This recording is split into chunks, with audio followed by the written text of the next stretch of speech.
All right, friends, welcome back to another Sons of UCF episode. And I am super happy to be joined by former UCF, I guess former now I should say, UCF wide receiver Chris Domercant, who played on the squad here in 2025.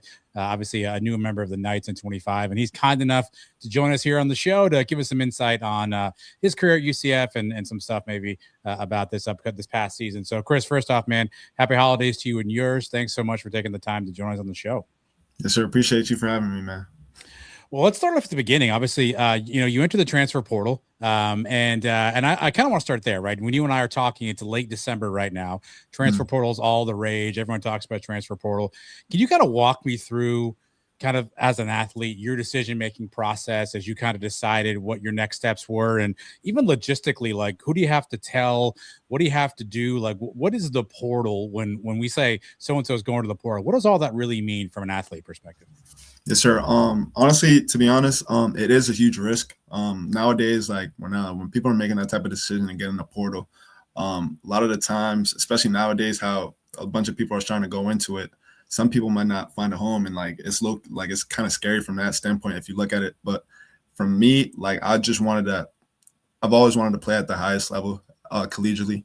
Play at that FBS level. I feel like that was always a dream for me coming out of high school. And obviously I wasn't able to make it out. Like I wasn't really a highly doubted recruited guy from where I was from. So just even having the opportunity to play at this level was always intriguing to me. And like, obviously I had to talk to me and my family, like first and foremost, had to keep faith in God and keep praying on it. But I felt like it was the best decision for me and my family to end up taking that risk on myself. And I felt like it worked out in my favor, and I appreciated my time here at UCF. So you put your name in the portal. What happens next? Do coaches reach out to you? Do you reach out to coaches? I know a lot of guys have agents. Not sure if you had an agent kind of working with you, but now you're in the portal. How do you kind of navigate options available to you? What's real? What's not real? Maybe places you want to go. How do you navigate all that? Yeah. So I actually did have an agent that helped me. Spencer, he was really good guy. Helped me throughout the process. He also had a bunch of connections too, which helped me get my name out there and get my tape in the right eyes. Obviously, people was reaching out to me, especially through Twitter, like crazy during that time.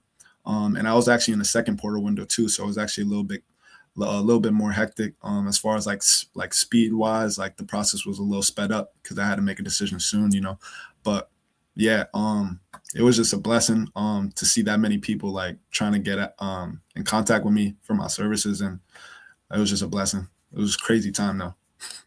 How do you get aware that UCF is an option for you? How did UCF kind of come into the picture for you? Yeah, so actually the OC there, Steve Cooper, actually the first time I was in the portal coming out of Stonehill College, he was actually at UMaine. He was their OC over there, and he was trying to get at me before then. So it's kind of like just a surreal moment, just seeing him reach back out, him in a different position, me in a different position, but him trying to get my services as far as like when he was had the job at UCF. So it was kind of like a full circle moment. I already had that connection with him. So he definitely did help me be a little bit more comfortable with the idea that this might be the best fit for me. Well, take me through that. I know every player is going to be different, but I'm curious, what questions did you ask of Steve Cooper? What did you want to know about UCF as you were kind of thinking about, is this the spot I want to go to and finish out my college career? Yeah. First, I wanted to know the offensive scheme, that we was going to be playing, and especially as a wide receiver, you want to know what type of offense they run, what type of concepts that suit my abilities. That was definitely in the forefront. And then obviously, like, I just wanted to see what it would look like as far as like time to compete, as far as like depth chart and stuff. Did you get a chance to come to Orlando, or did you commit to UCF sight unseen? Nah, I had a chance to come here like very shortly. I was here probably for like less than 24 hours. Got in, got out, got most of my meetings done. It was all business trip, but I definitely did enjoy my time. And actually that first visit when I came out here was my first time ever in Florida, which was crazy. Oh, wow. Okay. 22 years old. I haven't been to Florida before that point, but yeah, it was definitely a cool moment. What did you think of the campus, the football facilities? I know obviously a lot of schools have different bells and whistles. What did you kind of make of what you saw down there in Orlando? Yeah, it's honestly a beautiful scenery, to be honest. I always like sunshine crazy, always beautiful weather outside. The campus is gorgeous. Obviously, they're making a lot more improvements. getting the stadium right, adding a lot of stuff to the football facilities. But it was all top notch from what I was seeing. Did you get a chance to meet Coach Frost on that first visit? And if so, what were your impressions of Coach Frost?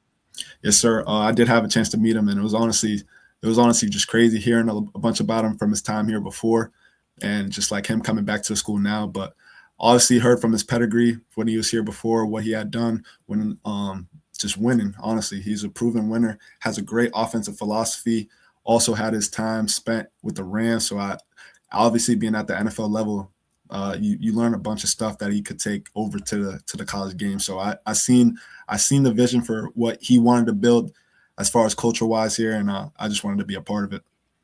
So how soon after you make the call to commit to UCF, how soon after that are you in Orlando? How quickly did you have to get down there and get situated and get acclimated and get rocking and rolling?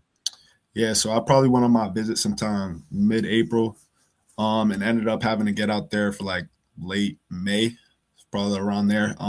So yeah, it was like a quick turnaround. Obviously, once I made that decision to get out here, obviously I wanted to be out here as soon as possible so I could get just into the scheme, get acclimated, like you said, with my teammates, coaches, environment. But it was all definitely a smooth process, and everything went well. Oh, I'm curious from this perspective. Obviously, as a fan, as somebody who covers the team, a lot was made that this was a brand new roster, right? I think Coach Frost talked about 69, 70 new players kind of in this team new. Obviously, you being one of those guys. How was that integration process with all of you? Was it fun? Was it awkward? Like how does 70 new guys kind of all come together and form a football team? All of you coming from different places, as you said back then, obviously 2 portal windows, right? How does that actually physically happen and come together? And what was that like for you to walk in and you're not the only new guy. There's 69 other guys who were in the same exact spot that you're in. Yeah, it was honestly kind of cool for me, in my point of view. I've obviously transferred before, so it wasn't nothing new to me. It's almost like the first day of school, like as a little kid, you're just coming in excited, meet new people, meet new friends and stuff like that. But honestly, I feel like it was a very smooth process. We have a lot of personalities on our team, a lot of great guys, so it's easy to gel with those with my teammates. So I felt like I was in a blessed situation, and we obviously did a bunch of stuff off the field to get acclimated with each other. Obviously had a little military camp type thing during during the summer, which was crazy. It was intense. Early in the morning, we was getting up at 4 or 5 a.m. So when we do things like that with each other, sweat, grind with each other, it builds, that acclimation with each other. And we all like definitely got along as the season went on for sure. Who were some of the first guys that kind of you connected with that you started kind of form bonds and relationships with when you got to UCF? Yeah, for me, as far as like I gotta say the receiver group and the quarterbacks, like that's where I was trying to get with as soon as possible. So guys like Speedy, DJ Black, Burke, bunch of guys, CJ, and then quarterbacks like Cam, Davi. I was getting them, and Taven. Like I was with all those guys, all those boys, trying to get learn the system as fast as I can. Obviously, they was there in the spring and I wasn't, so I was trying to just pick their brain on what the coaches wanted from little details within the system. So those guys helped me a lot. You got to be coached by who Coach Frost calls like the UCF OG, like the UCF lifer, Sean Beckton Sr., obviously your position coach. He probably knows more about UCF than probably any two people on this earth combined. What was that? What was it like kind of getting under the wing of Coach Beck and kind of learning his style of coaching, which obviously is each coach is different, right? But Coach Beck's got some unique qualities about him. What was it like working under Coach Beck? It was honestly a very cool experience for me. Coach Beck, he's wise, very wise dude. Always trying to make sure we're prepared for not even just the football games on Saturdays, but just in general for life after. Always trying to give us some game on what it's going to take to be a good man, a good husband, a good father, things like that. So definitely appreciated all his wisdom for me. Definitely made an impact on me, and I know he's going to change a lot of those guys' lives in that room for sure. So you guys get to camp, right? And a lot is made again in the media, the fan base, right? All we heard about is quarterbacks. Who's going to be the quarterback? Who's going to play? Who's going to do this, right? Obviously, you're a receiver. You rely on the quarterback, right? So you need someone to throw to you. What is that like for you as a receiver coming in? Obviously, quarterback maybe still unknown, trying to learn some guys. Maybe you don't know who the starter is just yet. How does that make your integration to the team even more challenging as you're trying to build chemistry, but yet you don't even necessarily maybe know exactly who's going to be the quarterback throwing you the ball every day? Yeah, honestly, we were just trying to stay strong, stay faith, and have trust in the coaches that they was going to make the right decision at the end of the day. I was going to put us out there to be successful. I've been used to it my whole life as far as like receiver play. Like it's a tough position to play sometimes where opportunities might not come your way, but you just gotta like keeping on. Keep grinding, rep after rep, and that's really what it takes, especially to be successful at that position, because you never know when you're gonna get that opportunity to change the game. So really, as far as like me, I was just trying to stay level-headed, not really focus on it too much, even though, like you said, it does make a huge difference on who's back there. But I just didn't try to block out the noise as far as just try to do my job. Is it something off the field that you and the receivers kind of talk about? Like, hey, wonder what's going on. Hey, this guy's throwing a really good ball. Hey, this guy really has the offensive down. Is it something that you all were kind of talking about maybe off the field, or when you're out having lunch, or when you guys are just kicking it at home or something? Was it something you guys were talking about? Yeah, definitely. We definitely had a little buzz about like who we wanted maybe to be in that position. But once the decisions was made, he was kind of just going to rally behind whoever that guy was going to be. And I feel like they all did a very good job whenever they got on the field to make their plays. You don't have to give me a name. I'm not asking for that. But did you kind of think like, hey, could you tell as a player like, hey, this guy feels like he's got it, or was it something where you were kind of like, hey, I think this might be the guy, even though again, you don't have to give me a name and tell me if you're right Yeah, or yeah. wrong. But did you kind of suspect or expect one guy in particular to maybe grab the job? To be honest, not really, because like I said, all those guys in that room are very extremely talented. I felt like it was really a close race, especially throughout camp, all the way up until the end. But it was very close. Like to me, I couldn't really see the too much of a separation between all of them. They all bring something different to the table that could help us win games. So I'm curious. Earlier, you said that one of the things you want to evaluate at UCF what was the scheme of the offense. How would you describe this offense? How would you describe the scheme that you want to run? And did it change kind of from like preseason camp to sort of as the season kind of wore on? Did that scheme have to kind of change and shift a little bit based on various factors like injuries and playing time and whatnot? First of all, I would like to say it's very a fast up tempo offense. Coach Frost likes to get us lined up quick, likes to, maybe catch the defense off guard sometimes, but we like to push the ball down the field when those opportunities are presented. But we do like to establish the run first and foremost. So I feel like, and that from that standpoint, we're a very balanced offense. And I feel like it did kind of switch up a little bit as far as the season went around, because like you said, injuries and stuff like that, when we lost guys like Miles for a couple games, this down the third, it kind of adjusted how we wanted to attack from a run scheme and stuff like that, and vice versa in the pass game. So I feel like we just kind of wanted to attack each defender or each opponent differently, because like you said, or like everyone got their different weaknesses. So it was kind of just on a game-to-game basis how we wanted to attack these guys. Well, Chris, everyone's all excited, man. Season's here. We're ready to go. First Thursday night, and bam, 2 hour weather delay. Y'all are stuck in the locker room for a bunch of hours. I know Paul Rubelt was crushing some Jersey mics and listening to Metallica, right? You guys had to figure something out for a couple hours to play. How hard was that, especially kind of the first game, man, where I imagine you guys are all kind of juiced up. You're ready to go. You haven't hit anybody else other than your teammates in months, and you get hit with that weather delay. How hard was that right out of the gate for the season? Yeah, it was weird, to be honest, and it happened a couple times, honestly, where we had a little Yeah. delay or whatever. But I don't know. It's just what comes with playing in the Sunshine State. Apparently, a lot of rain, so you never know what to expect. But it was honestly, it was a weird feeling, like you said, just like stopping like all that momentum like that we had built, through warm-ups and stuff like that. It was weird, but I felt like we came out, we was ready, we were ready to attack and finish that game. So I'm just happy we got it done. Well, that was an interesting game for a lot of folks, Chris, because not many people kind of knew what to expect from UCF. But from your perspective, take me inside that game, right? Obviously, Cam Fancher ends up being named starting quarterback. And as you mentioned, obviously, a lot of stuff went on in camp to kind of figure that out. He's on Yep. the field for all of, I think, 27 plays. And then he gets injured. Then there's a weather delay. Then Taven's in. How tough an adjustment was that for you, the receiving core? Again, you got your guy, you're ready to roll, and all of a sudden, 27 plays later, now something completely different is thrown at you guys. Yeah, honestly, like I said before, like I felt like whoever we had back there, it wasn't really gonna make too much of a difference as far as like how we was gonna attack from the receivers. So I felt like we was just ready. unfortunately, when Cam went down, like you said, like we was kind of just already built to thrive and just pick Taven up, and I felt like he had a great game coming in, stepping in, to take on the offense, and I feel like he was making the right decisions out there. Guys were making plays, and it was honestly a fun game. Like we wasn't really expecting it to be that close at first, but it was honestly just really a fun way to kick off the season with a comeback win like that. Yeah, I'm curious. Obviously, again, social media is not real life. I get that, right? But on social media, fans are melting down. 17 points. They couldn't do this, they couldn't do that, right? But y'all got the dub. How did you feel about kind of what the offense looked like in the first game? Were you like, hey, it's game one, a lot of jitters, a lot of nerves. The weather was kind of crappy. Jacksonville State is a good team, right? They played well the year prior, even though I know they lost their coach and a lot of guys. Or was there any concern like, man, we didn't play as well as we wanted to?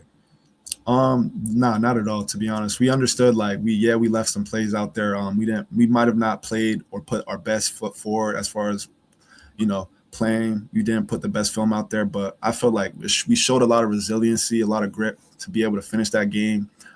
Even like you said, with all the things we was dealing with the weather, quarterback going down and stuff like that, it showed a lot of resilience from our group that we was able to finish that game out and win, especially coming out first game of the year.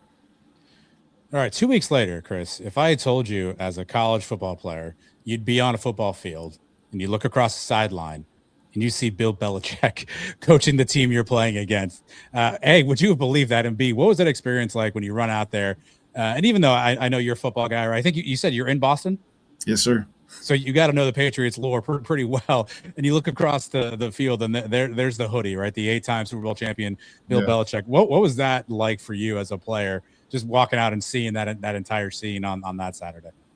Yeah, it was a crazy feeling, to be honest. Like you said, I grew up Patriots fan, so seeing all the success he's had with the Pats over the past decade was actually crazy. Like it was kind of just like a surreal moment to be on the same field at him at a time. But like I was just trying to focus on what we had to do to come out, play, do our part to win that game, and I felt like we did a good job.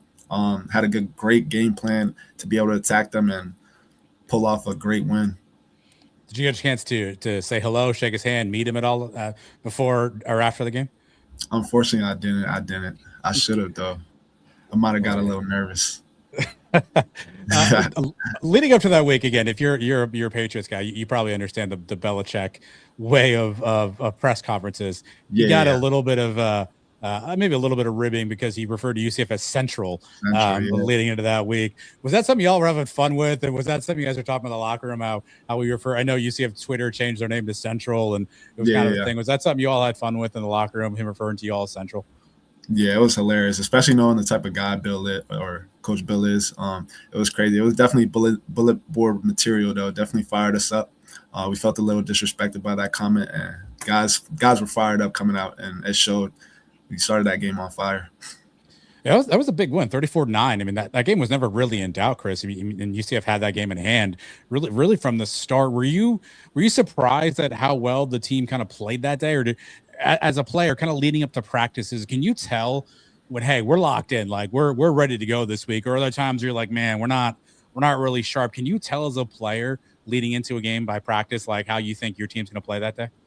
Yeah, 100%. Especially like if we have a good week of practice, energy is high. We don't look that lackadaisical.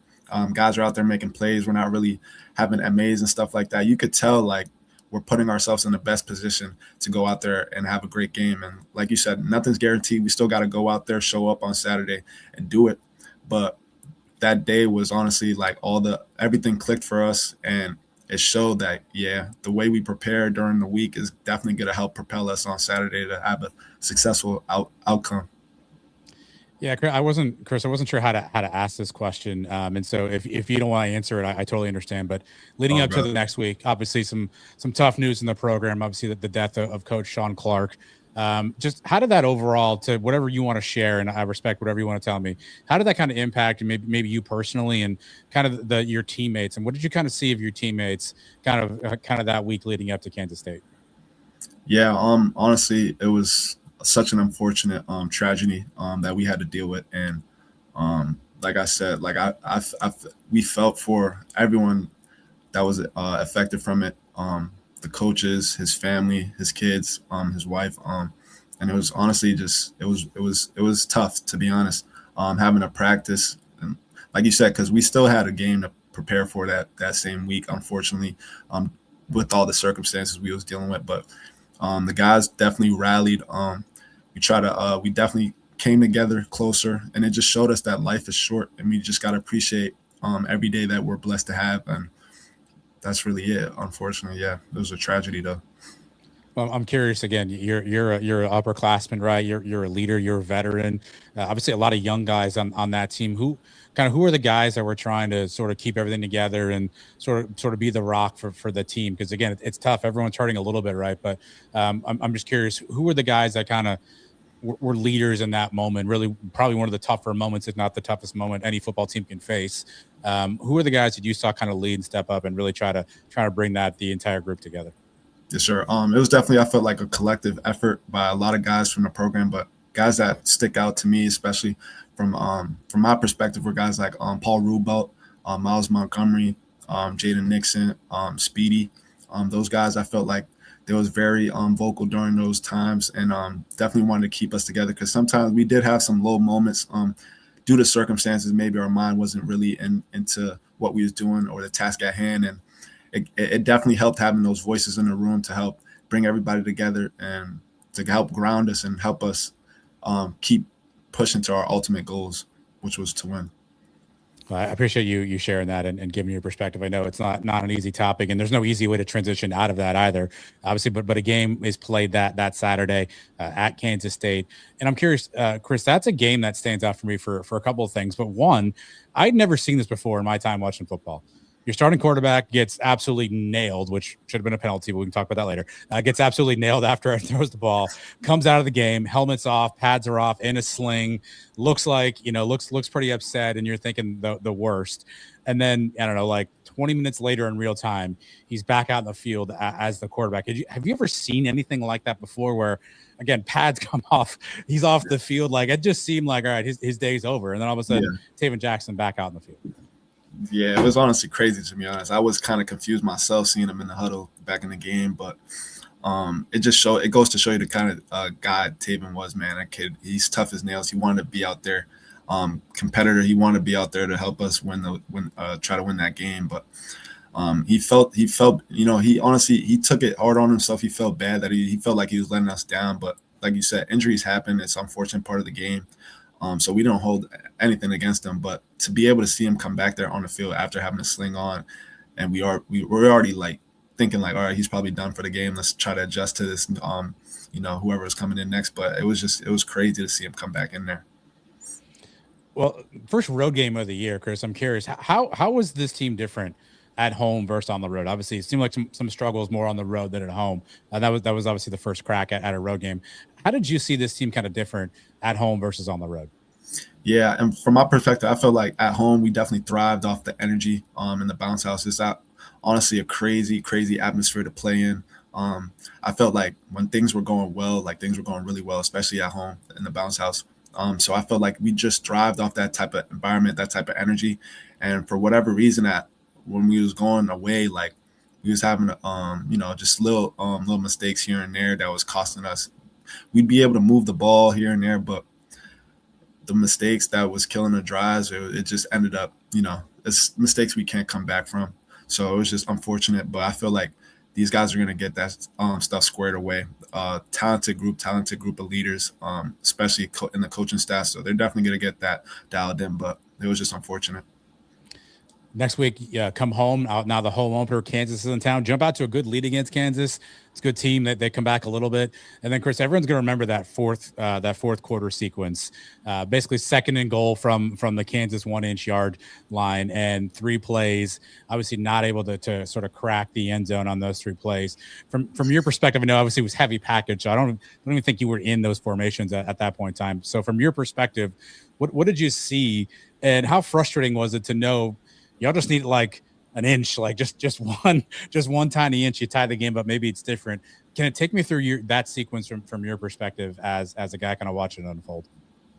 Yeah, it was honestly crazy to witness it from, like you said, like I was thinking the same thing too. Like it's not even a yard. We should be able to get this. But unfortunately, they got like everyone got talented players too. Like it's not going to be a cakewalk. So unfortunately, it just didn't go our way. The coaches saw it one way, and it just didn't go our way. So it's kind of unfortunate. Like you said, I wish like receivers could have been out there to maybe try to make something happen, but yeah, it was just unfortunate that we wasn't able to get it. Like you said, it was a close game too. It definitely would have been a game changer, but yeah. Well, take me in a locker room afterwards. What's the feeling like after something like that happens, right? Where it's abnormal. You don't see a lot of, three plays from the one. You can't get in. Are players mad or coaches mad? I mean, Coach Frost in his Monday availability came out and said, "Hey, that's on me. I got to do a better job of calling plays." Kind of what was the mood in the locker room after that game? One that again, y'all were close to having, maybe even should have had at some point in time. What's the kind of the mood like in the locker room after that? Yeah, honestly, like you said, we're all competitors, so we was frustrated. We felt like we let that one slip away. But I can't even really just put it on that one sequence specifically. 'Cause I felt like we definitely left a bunch of opportunities out there as well that could have changed the game. So I can't really say that that was a deciding factor of why we lost. Um, but yeah, like it was just tough, just coming off a loss like that, especially when we felt like we had them. Well, so again, a more revolving door, right? So Taven gets hurt early in that game. Cam Yeah, comes in to kind of close it out. Next week, you go to Cincinnati. Now Cam's at quarterback again as a receiver. I know you rep with these guys all off season. Cam left-handed, right? Obviously, which I know the ball yeah, spins off his hand a little differently.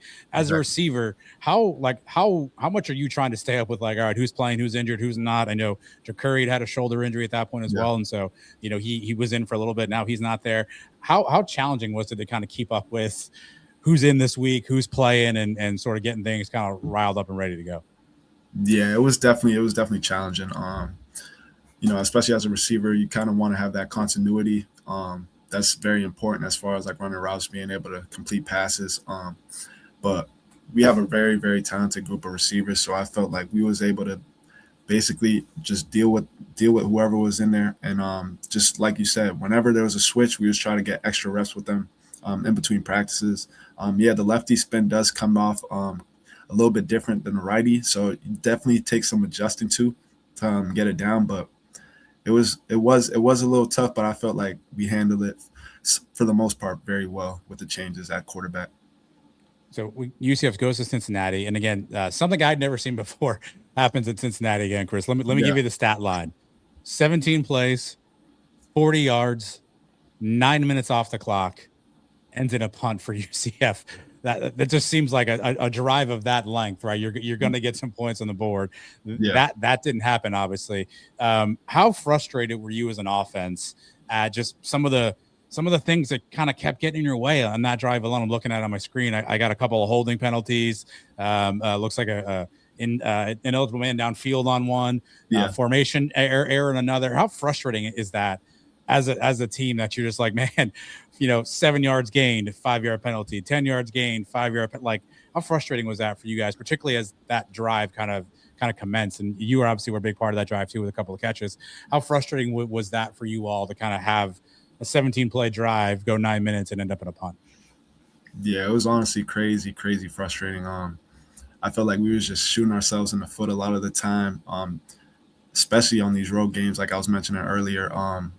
Driving down the field, we definitely, I think we outgained them in yards that game too. We just wasn't able to convert when we got down in the red zone with just silly penalties that was just holding us back. So it was just unfortunate. But it was definitely a learning experience, especially for the younger guys on that staff, to know that in games like that, that's when we really got to dial in, especially when we're tired, when we're pushing the ball down the field. It's a long drive.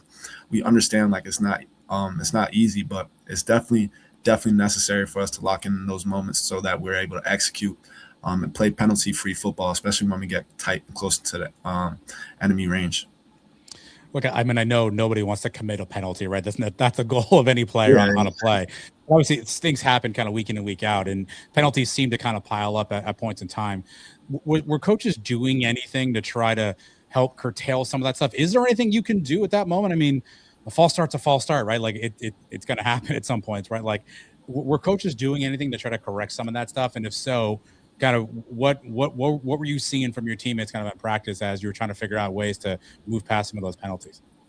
Yeah, definitely. I definitely felt like we was definitely holding people accountable for whenever they had their little penalties. Because like you said, like they're very costly. They and they're drive killers at the end of the day.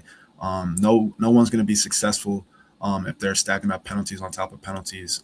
It's just hard. It's just hard, especially with the type of talent we be playing week in and week out.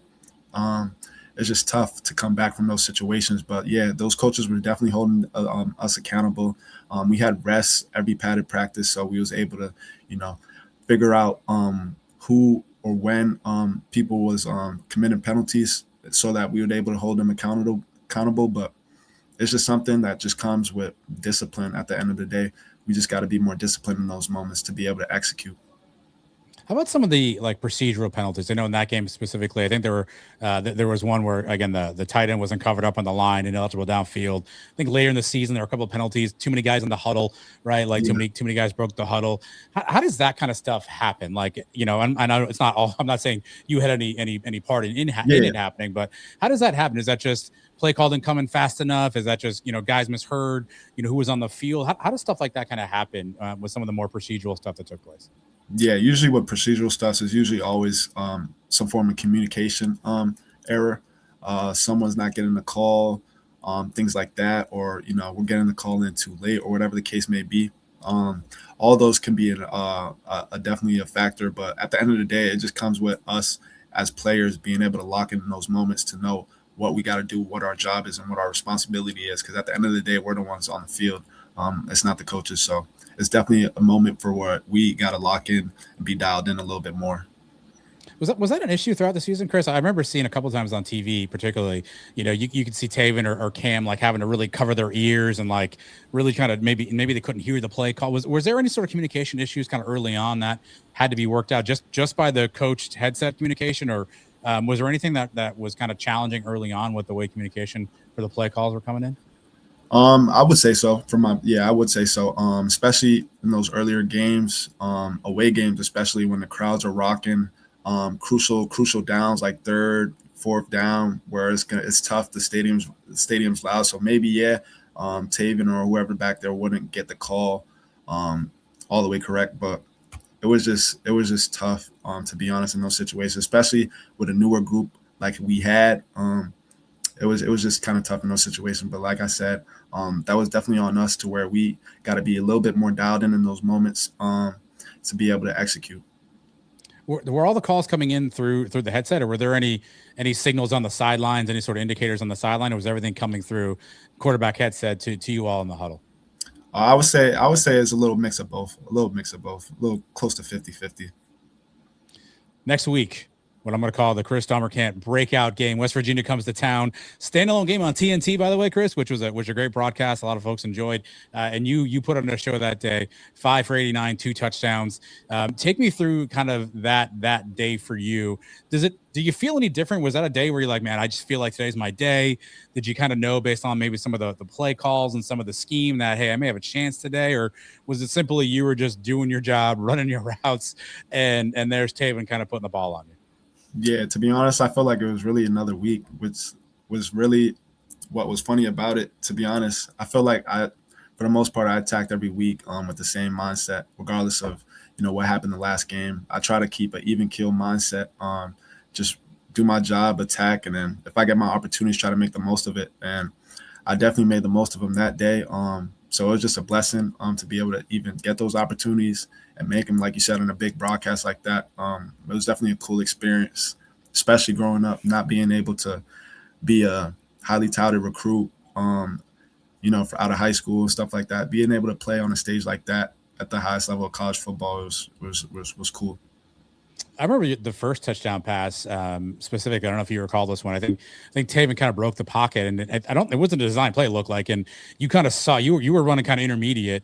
You saw him kind of break, and you just kind of ran upfield right and ended up in the end zone.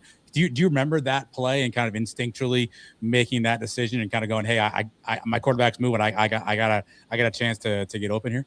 Yes, sir. Definitely. Coach Frost stresses scramble drill a lot during practice, especially during that week. We emphasized it because I felt like, or he felt like, we was leaving a lot of opportunities as far as scramble drills on the table in weeks prior. So definitely was an emphasis coming into that week. He was practicing, drilling it all week, and for it to come into the game, to come into fruition was kind of just, a surreal moment, and it was just definitely product of good coaching and me just being able to see him getting out the pocket and realize he needs help, try to get open. You grabbed the second one later on in the first quarter. Were you trying for a third, Chris? Or are you like, hey, let's just keep the good times rolling here? Were you trying to hope and maybe you grab a third or a fourth in that game as well? I was, but I'll settle for two.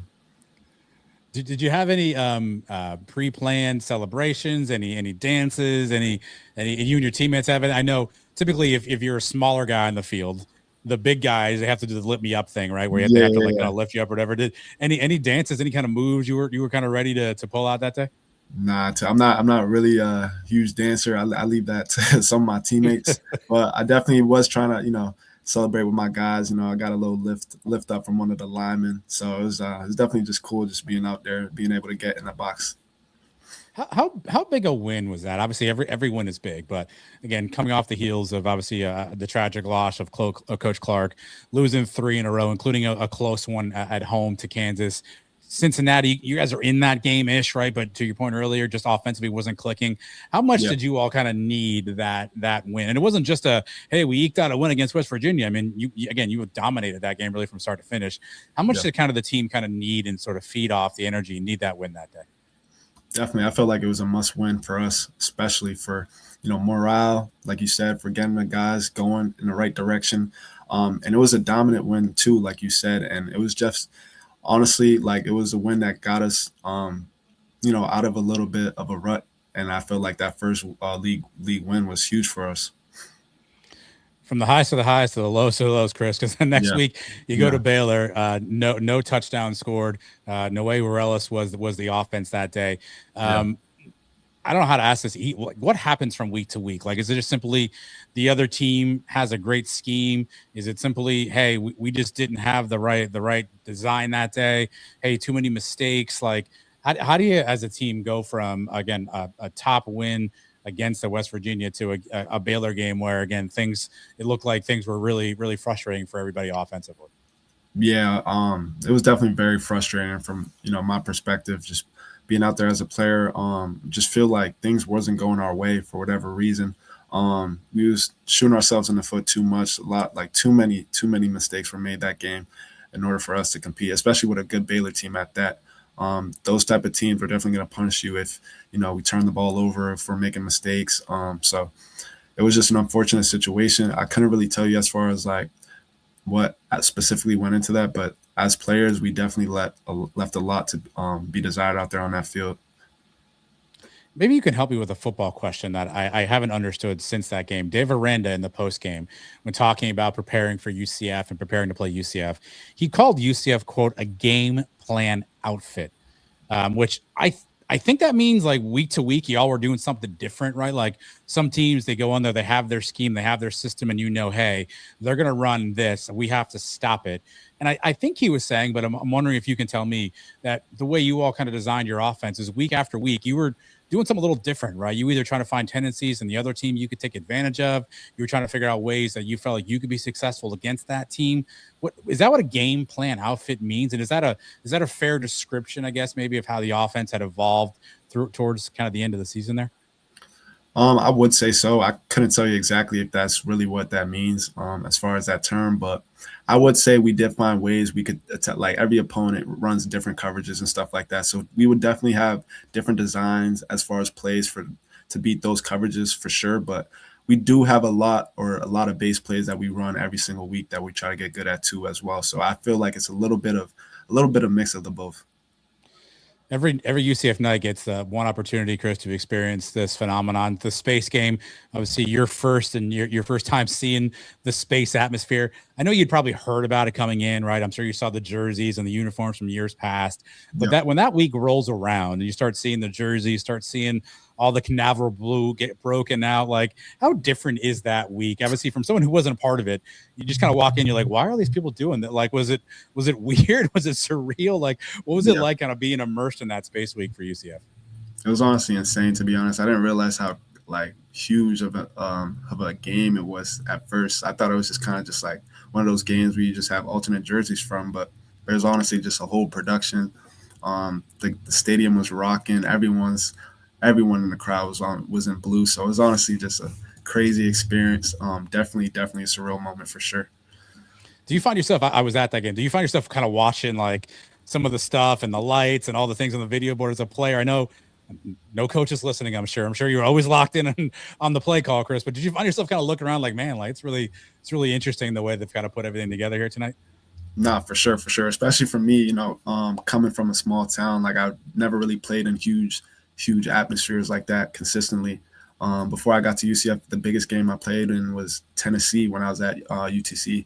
But that was honestly, it was honestly up to the same type of standard as that game, which it was crazy. It was honestly like just like a surreal moment, a dream come true. That was another interesting game. If West Virginia was the Chris Domercant game, that was probably the Philip Dunham game, right? He has 3 interceptions against Connor Wegman. UCF forces another fumble. But offensively, things were just a little bit stagnant here and there. But you're still in the game late. And then maybe you can explain to me. Obviously, Taven had been in quarterback for the entirety of the game. One final drive, and God love him, by the way, because he seemed like a true warrior. Davi Yeah, Belfort comes running out in the field to take that last drive, cold off the bench. yeah. Were you in? Can you take me to what was going on the sideline and when y'all look up and like, is that Davi? Like, how was that kind of announced to you all that like, hey, by the way, we're making a change. Davi's in. Yeah, going into that last drive, I guess we kind of just like they planted the seed earlier, like, yeah, we might make the switch to Davi. Um, and like at first when we was hearing that, we was just ready to get behind him because we know what type of player Davi can be. Great dude. Everyone in the locker room loves him. So we was ready to just get behind him. But like you said, the timing was a little strange as far as like it's the last drive, game winning drive potentially, and we're gonna throw a freshman out there who's honestly, like you said, warrior. We was ready to get behind him, but it was just the timing was a little strange, but we was ready for it. They felt like they had that was like the best way we could go out there to win. So we was just ready for it for whatever. And Chris, it damn near worked. I mean, Davi drove all the way down the field, made some fantastic plays with his Oh, legs, for sure. kept things alive, right? And then just, I mean, centimeters away from DT catching that in the end zone, and it's a touchdown. The thing I'm obviously know that's a heartbreaking way to lose the game. The thing that I was struck by the most is, I think as soon as Davi lets that ball go, and again, you tell me what you saw, it looked like he recognized, like, oh shoot, like this is a problem. Like his hands go to his helmet. I don't know, no fewer than 5 or 6 guys come over and pick him up, put their arm around him, walk him to the sideline. What does that say kind of about your team that in a moment where it's a game you all want to win and you're inches away from doing so, that everyone kind of went over and was like, hey, let's pick Davi up. Let's make sure Davi knows that this isn't all on him. Yeah, for sure. It was a tough moment for him and for us as a team. Like you said, he came out there and we was killing it. We was doing everything we had to do, driving down the field, and then obviously we made that one critical error. And it just goes to show you the character of the guys we had in that locker room to be able to, go and pick him up in that moment. We all have our moments out there being athletes where, we make a critical mistake. So it's just something that's part of the game. We win some, we lose some. So we just had to pick him up in that moment because we understood what he means to this team and how hard he takes this game on and how seriously he takes his game. So we know that he was going to be tough on himself, and we just wanted to pick him up for sure because it wasn't all on him. We had multiple chances to win that game. What does it also say about your teammates? I'm curious, what's the conversation like with Taven, right? Who's played all game long, who's battled and tried to get there, and all of a sudden last series kind of Davi comes in and now it's his ball. What's that conversation like between you all's teammates with Taven about kind of the way he played that day? And I'm sure he feels a certain way about being like, hey coach, I can win this thing too, right? Like Yeah, what was that conversation like with Taven kind of after that game as well? for sure. Taven's a competitor, so like he wanted to be out there for sure to be able to close this one out, especially since he's played all game. But we wasn't getting things rolling as far as offensively. So the coaches felt like they had to make a decision. But honestly, it just shows his character and how good of a guy he is. He was able to be there every step of the way to help guide Davi, give him little tips and that he may need to be able to drive us down that field in that last drive. But it was just kind of a tough situation for him as a competitor because I understand what he might have been going through, wanting to be out there to finish it and win the game, but it's just kind of what it is. What it is. Yeah, I'm curious also from your standpoint. Obviously, there are some games, look at the stat sheet, where you get a lot of targets, a lot of balls. Some games that were obviously kind of fewer. How did you kind of ease in and accept your role, kind of week in and week out? It seemed like maybe there were some times there were some plays you're in, there's some schemes you're in, and then some weeks you didn't get as many reps, as many targets. How did you kind of keep yourself even keeled with maybe some of the inconsistency when what maybe your role was going to be on this team?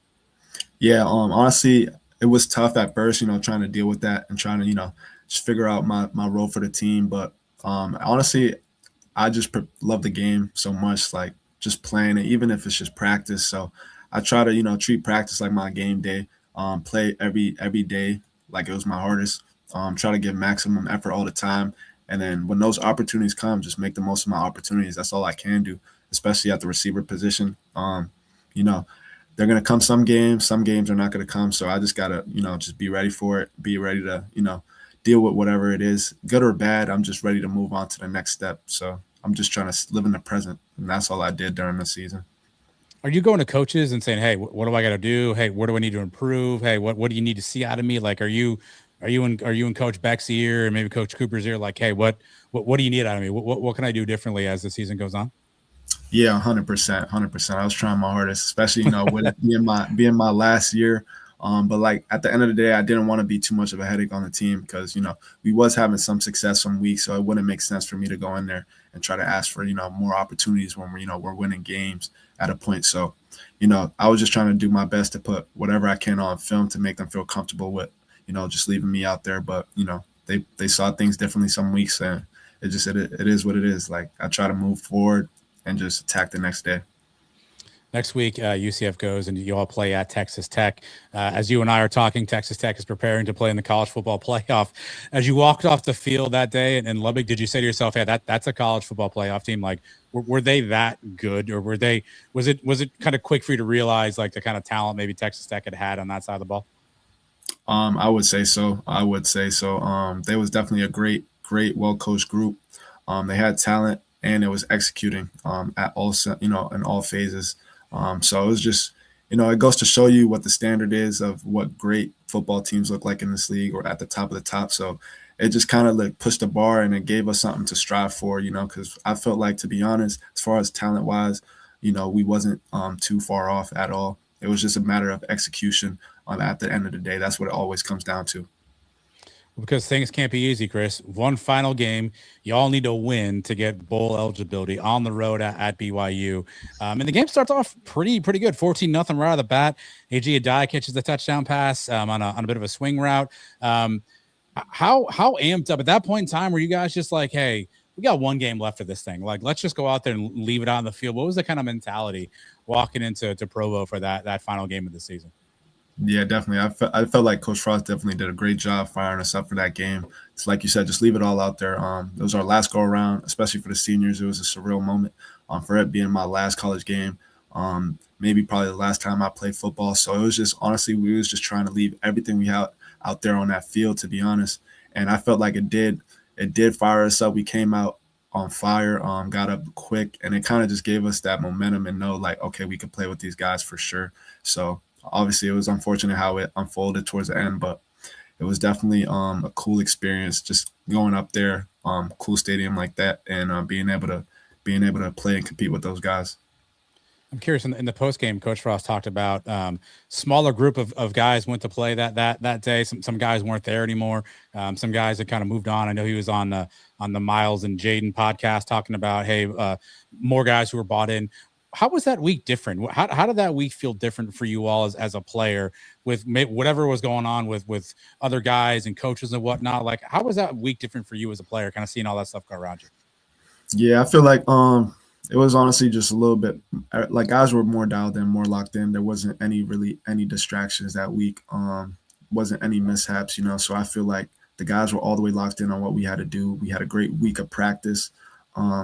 Wasn't any, any distractions. I feel like that's the best way to put it. So I feel like it just gave us a better focus going into the game and knowing exactly what we had to do to be able to compete with these guys. Because like you said, BYU is a top team in the league. So definitely have to come prepared when playing one of those guys. So obviously, based on what Coach Frost said prior to that game, were there distractions? Were there things kind of happening in and around? And again, you don't have to name names or single anybody out, but were there distractions, things that you feel like were maybe impacting the team kind of here and there that maybe weren't as positive as they needed to be? I would say so. I feel like every team, goes through that from to a certain standpoint. To be honest, it's just kind of like, trying to get everyone bought in at the end of the day. It has to be everyone bought in, especially guys who are major contributors, guys who are out there on the field. Just everyone has to be bought in, and I feel like that's what gives us the best, chance to win games. Just being bought in, being disciplined, doing what we have to do, not having to worry about any, off the field issues and things like that. How hard is that for you as a teammate, right? I assume you're talking about maybe some guys on the team, right? Like seeing guys that you played with, maybe guys guys are in the room with you, right? And seeing that they're not there anymore, they're not around, or they're kind of moved off. Like how tough is that for you as a player and just as a human to kind of go through that and see some of that stuff happen with your teammates? Yeah, for sure. It's tough, to be honest, especially because, like, you go to have genuine friendships with these guys. And, like, I know I tried, you try to your hardest to, try to get to them and try to talk them into, just not trying to, do the most or whatever the case may be. But I feel like at the end of the day, we're all grown men. We all capable to make our own decisions. So I feel like whatever whatever you're doing, like everything has like its consequences. So I feel like it was just an unfortunate situation because, some of these guys were like to consider my friends, good guys that were let go. But whatever the case may be, like it is what it is. We got to move forward. The show must continue, I guess. I'm curious. You said earlier, you talked about the culture. I'm just curious, how would you describe the culture? How would you describe maybe the culture when you walked in the building and sort of where it is now as you're kind of leaving the program? How would you kind of describe the culture that Coach Frost and that staff are trying to build? Is it there yet? Are there still some things in your mind that still some steps that have to kind of be taken to maybe get to a culture spot where you think that Coach Frost wants to be at? Yes, sir. I feel like there's always areas where we can improve in as far as culture wise. But from my standpoint, we got a bunch of guys we got a bunch of G's, really, guys that are disciplined. They do what they got to do. We don't got to worry about things off the field and stuff like that. Just great guys, great humans in general, and like you said, just hardworking. To be honest, guys where we could count on to be disciplined and do their jobs and execute. That's really at the end of the day what we wanted to strive. And we're a group of underdogs. We had a bunch of transfers coming in, a lot of low expectations in the beginning of the season. So I felt like that kind of just gave us another chip on our shoulder to drive that culture as well. So now you're kind of a fan, I guess, like the rest of us, but obviously with a little bit more insight. So as you and I are talking, it's late December, and again, you don't have to reveal anything that you don't want to here, but every day I pick my phone up and I say, so and so enter the portal, or so and so UCF is going to be in the portal. Are any of these moves surprising to you? Guys that you were in the locker room with, you're like, damn, that guy's leaving? Or as somebody yourself has had to make tough decisions, are you kind of understanding about like, hey, I don't know what guys are going through. Everyone's going through something different, and that's their thing. Or are you kind of like us, like, man, I thought he was going to stay. Like, man, that guy could have really had a career at UCF. How do you take some of these announcements that are now coming out? Honestly, with some of those cases, I was surprised, to be honest. Like, it definitely caught me off guard with some of them, but everyone's you name? You don't give me one person that caught you off guard? Nah, I'm not even gonna do that. But it was, I'll just say it was a D lineman that caught me off guard. Definitely was one of the D linemen. There's been a bunch of those, Chris. By the way, there's like 6 or 7 to choose from now, which is the problem. Another one today, by the way. You and I were talking on Tuesday. Yeah. A name popped out today that I was like, man, I thought that guy was staying. There's some surprises. Yeah, there are a bunch of surprises, but like you said, everyone's situation is different. I don't know what they're going through personally. I know everyone's at the end of the day got to make the decision that's best for them, and that's just the state of college football. That's where we at right now. So I guess people are just trying to adapt to the times, which is crazy, but it is what it is. How much? Again, I don't want to. I don't want you're in it, right? You're in it every day. Like from the outside perspective, everyone's like NIL's terrible. It's ruining the sport. Like guys are only after their money. Like you're in the locker room. Like do you feel that? Do you sense that at all? Like man, I can see some of that, or is it just like man, we're here to play ball, or is there some truth to like hey, there is some talk about money and there's some pocket watching going on at times, and there's some of that other stuff that maybe kind of seeps into a locker room. To be honest, not really. I feel like honestly, this NIL era has been honestly a blessing for a bunch of people's families, stuff like that. Not everyone comes from the best situation, and being able to make money playing football in college was honestly a blessing for me and like a bunch of my teammates and other fellow football players to be able to help their families, be in a better situation. So I feel like it's been a blessing. There probably, I'm not gonna say there probably has been, maybe a little pocket watching here and there from, certain players here and there, but it's usually comes with a maturity thing. It's usually a maturity thing, but I feel like at the end of the day, it's helping us being able to, have a taste of some financial responsibility before we hit the real world, just to better, allocate our resources. But I feel like it's just been a blessing to be able to profit off playing college football. All right, I'm gonna hit you with some fun questions. Right, these are kind of rapid fire, random questions. Could be music, movies, sports, and so I'm gonna hit you a lot of odd ones here. So, Chris, you spent 1 year, well, not even a full year technically, I guess, in Orlando. What was your go-to spot when you wanted something to eat? You wanted a good meal. You just want to get something good. Where'd you go eat? What was your spot? I would say Angel Soul Food for sure. I'm definitely a big soul food guy, especially living in Tennessee for a little bit. I would say soul food. What's the order? I'm gonna have to go with fried chicken.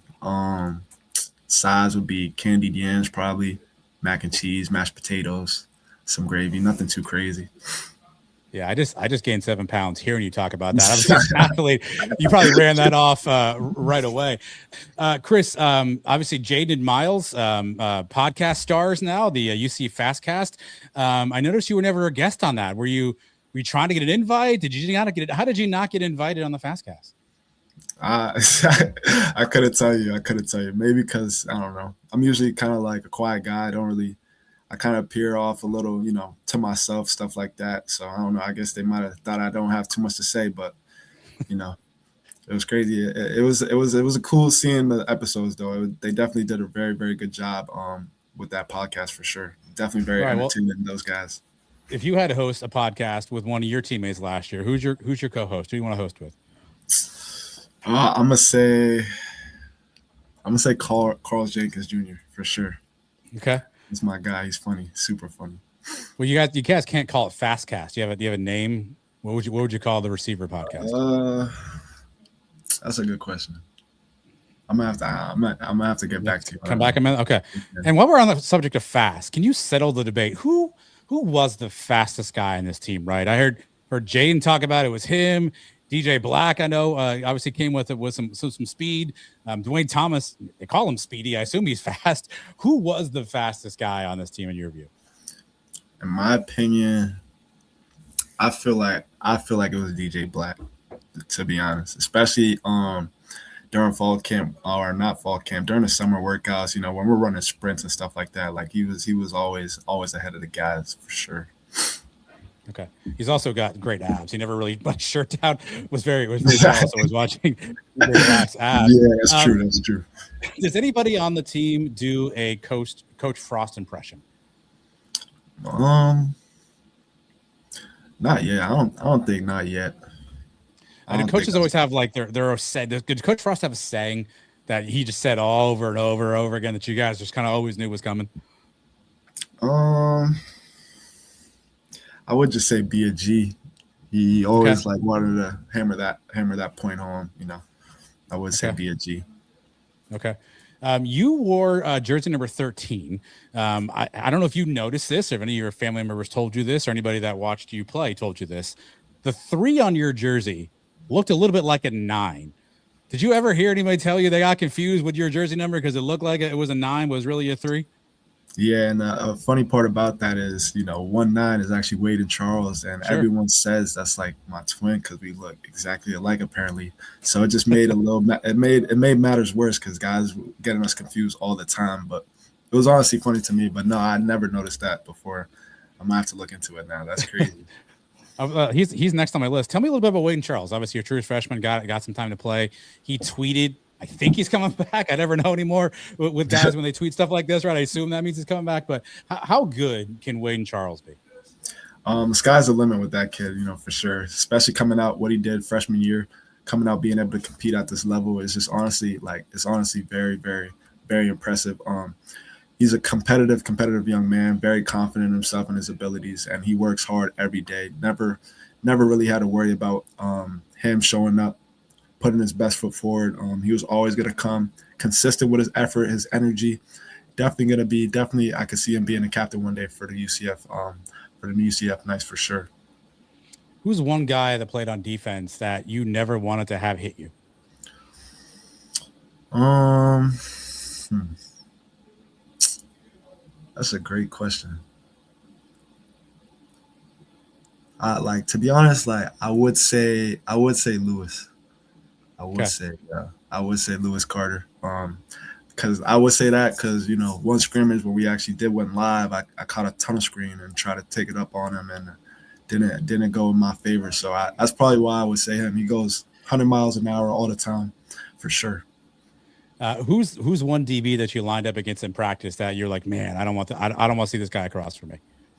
To be honest, from my standpoint, like I'll line up against all of them. It wasn't really, nothing that's good that was like, super intimidating. But we do have hell of great DBs.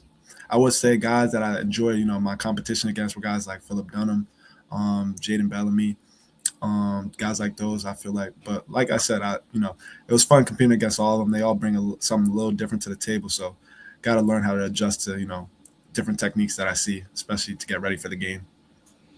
Who's the funniest guy on the team? Who's the guy that always made you laugh? Um, I would say CJ Carl or Carl Jenkins Jr. for sure. Okay. What Freshman, does he do to make freshman. you laugh? He's just a freshman. He comes with a lot of energy every day. Comes with a lot of energy every day. And he just brings life, especially to the receiver core. He always try to crack jokes with each other, stuff like that. It's just kind of just cracking jokes with each other. That's basically it. Who was the guy that you never wanted to drive in a car with? That you never wanted? That was just the worst driver on the team. That you were like, "Nah, I'll drive," or "Nah, I'll go with somebody else." To be honest, I'm really picky about who I let drive the car. I kind of just always drove for my car, but I couldn't really answer that. Couldn't really answer that. Well, it sounds like everybody, right? If Yeah, you only want to, it sounds like I already everybody is. I already know how some of these dudes be driving. I'm cool with it. I'm cool. What's next for you, Chris? Obviously, your time at UCF as you're out of eligibility. There's no waivers you can get. You can't sue anybody in NCAA like everybody else says. You're out of eligibility. You're done. Yeah, I'm probably done playing football. I know it's been a long and it's been an exciting time career playing football. But it all has to come to an end at some point. But yeah, it's just been a blessing to be able to finish my career here, playing at a FBS level. So it's honestly just been a blessing. What's next for you? What's next on the life schedule for Chris Domercant? Yeah, so right now I'm definitely looking at start my career in hospitality. Gonna move back to home to Boston for a little while, enjoy my time with families, start my career path, and just get things rolling.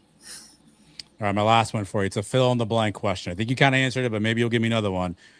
My year as a UCF Knight was blank. Unforgettable. I'll say that. Unforgettable for sure.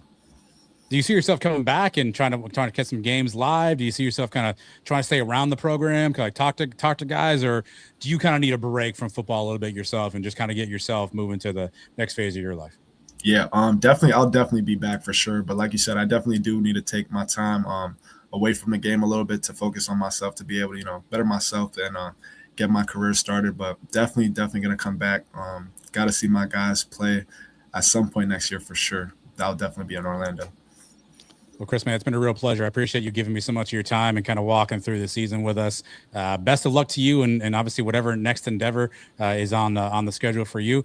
But obviously, you always have a home here at UCF, so we appreciate everything you did, and thanks for being a part of Night Nation. And we'll hopefully we'll catch up with you again real soon. Yes, sir. Appreciate you, Adam, for having me. Appreciate it, man. Go Knights. Yes, sir.